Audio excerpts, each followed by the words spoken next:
Assalamualaikum warahmatullahi wabarakatuh. Apa kabar anak-anak semua? Jumpa kembali dengan Pak Guru. Semoga kalian semua tetap semangat dalam belajar. Dan pada pertemuan kita kali ini adalah membahas tentang tema 9, subtema 3, pembelajaran kedua. Baiklah anak-anak, mari kita buka pembelajaran kita dengan membaca basmalah. Bismillahirrahmanirrahim. Tujuan pembelajaran kita pada hari ini adalah yang pertama, dengan kegiatan mengamati gambar iklan di media cetak, kalian diharapkan dapat mengidentifikasi unsur-unsur iklan dan ciri-ciri bahasa iklan yang diperoleh dari media cetak dengan tepat. Kemudian, dengan menyajikan hasil kesimpulan isi teks paparan iklan media cetak secara visual dengan benar. Kemudian, dengan kegiatan mencoba mengklasifikasikan jenis campuran berbagai benda, kalian diharapkan dapat membuat laporan sederhana berdasarkan hasil pengamatan tentang sifat-sifat zat campuran dan komponen penyusunnya secara tepat. Kemudian, dengan kegiatan membaca materi mengenai karya seni rupa daerah, kalian diharapkan dapat memahami karya seni rupa daerah serta mengetahui contoh karya seni rupa 2 dimensi dan 3 dimensi. Dan yang terakhir, dengan kegiatan berdiskusi mengenai keragaman karya seni rupa daerah di Indonesia, kalian diharapkan dapat mengetahui cara menyikapi keragaman karya seni rupa daerah di Indonesia dengan tepat. Anak-anak Indonesia yang hebat, masih ingatkah kalian apa yang dimaksud dengan iklan? Saya tahu, Pak Guru. Ya, silahkan Edo. Baik, Pak Guru. Iklan adalah sebuah informasi yang bertujuan untuk mendorong, membujuk, atau mempengaruhi orang agar tertarik pada barang atau jasa yang ditawarkan, Pak Guru. Benar sekali Edo. Lalu bagaimana bahasa yang digunakan dalam sebuah iklan? Saya tahu, Pak. Oh iya, Meli, silahkan Meli.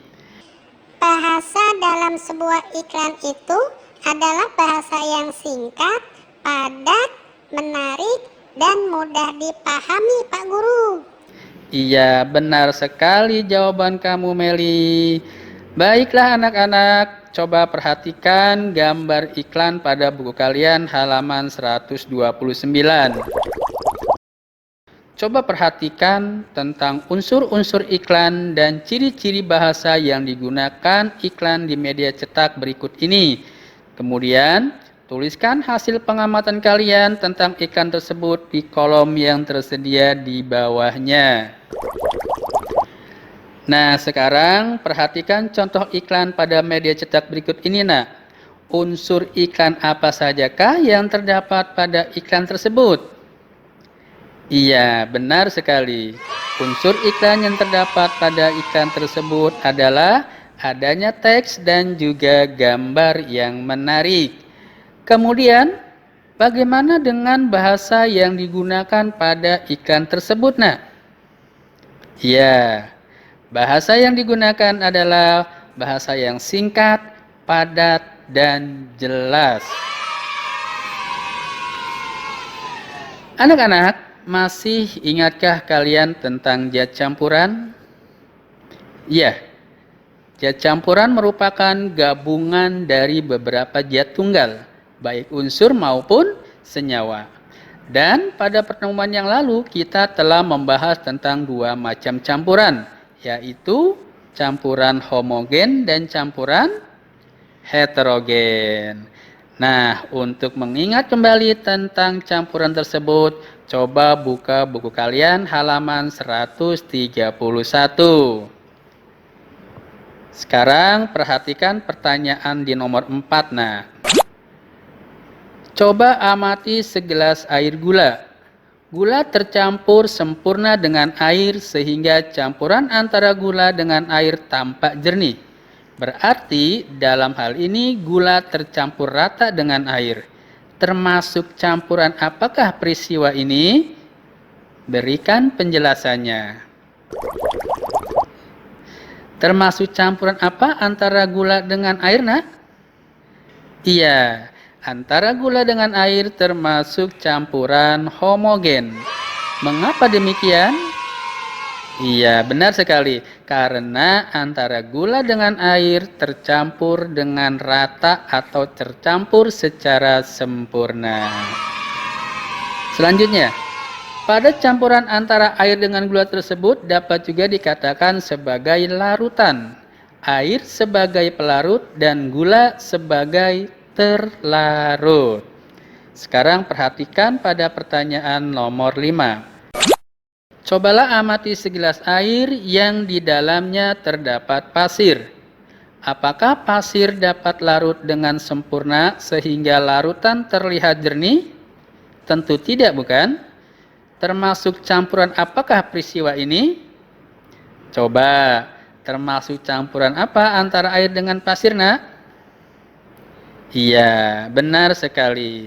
Karena antara air dengan pasir tidak tercampur secara sempurna, maka campuran ini termasuk campuran heterogen. Selanjutnya, ayo kita lakukan percobaan berikut. Alat dan bahan yang kita gunakan adalah 4 buah gelas, 4 buah sendok, air, minyak goreng, tanah, pasir, garam, dan kopi. Sekarang sejajarkan keempat buah gelas di atas meja dan letakkan sendok di masing-masing gelas. Kemudian isi gelas pertama dengan campuran antara air dengan minyak lalu diaduk dengan sendok.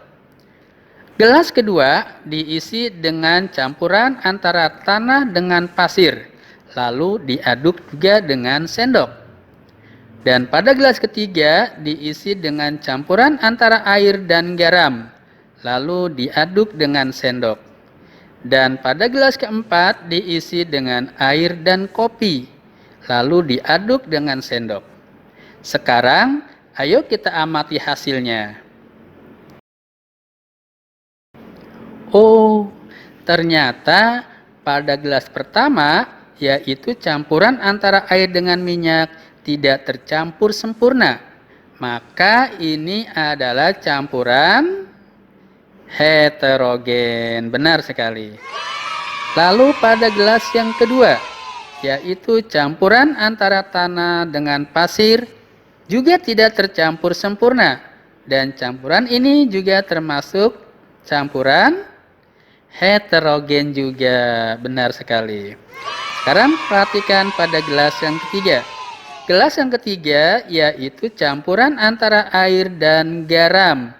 Ternyata keduanya tercampur sempurna.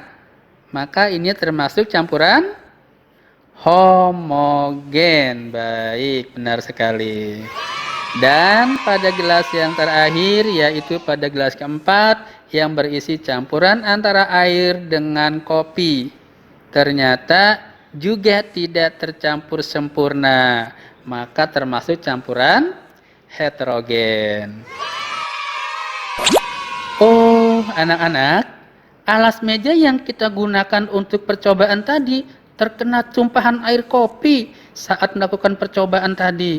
Lihatlah, jadi sedikit kotor. Dan ternyata motif pada alas meja tersebut merupakan salah satu hasil karya seni daerah loh. Kalian tahu tidak bahwa seni rupa daerah adalah cabang seni rupa?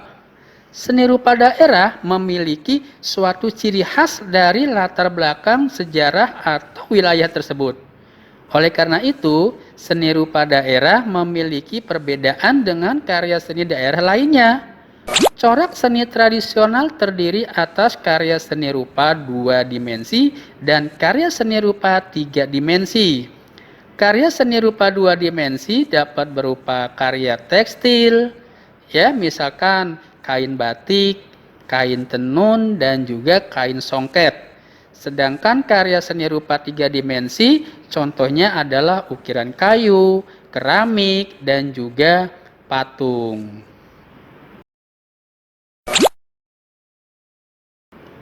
Secara umum, karya seni rupa daerah memiliki ciri-ciri sebagai berikutnya. Pertama, bersifat kedaerahan, kemudian dipengaruhi oleh budaya dan latar belakang sejarah daerah tersebut, dan juga corak serta motifnya dipengaruhi oleh kondisi fisik suatu daerah. Fungsi karya seni rupa daerah dibedakan menjadi fungsi individual dan fungsi sosial. Fungsi individual artinya sebagai media untuk mengekspresikan jiwa, emosi, dan mencerminkan segala sesuatu baik suka, duka, maupun marah. Dan sebagai media mengekspresikan cita-cita, pandangan hidup, watak, bentuk, corak bahan, dan juga teknik. Sedangkan fungsi sosial adalah sebagai media pendidikan, sebagai media hiburan, sebagai media komunikasi, dan juga sebagai media keagamaan. Dan berdasarkan jenisnya, seni rupa daerah terbagi menjadi 2, yaitu seni murni dan seni terapan. Seni murni adalah seni rupa yang mengutamakan segi keindahan tanpa memperhatikan fungsi lainnya. Contohnya adalah lukisan dan patung. Sedangkan seni rupa terapan adalah seni rupa yang mengutamakan fungsi namun tetap memperhatikan segi keindahan. Contohnya batik, ukiran kayu, gerabah, dan lain-lainnya. Demikianlah pembelajaran kita pada hari ini. Semoga kalian dapat memahaminya dengan baik. Mari kita akhiri pembelajaran ini dengan mengucapkan hamdalah.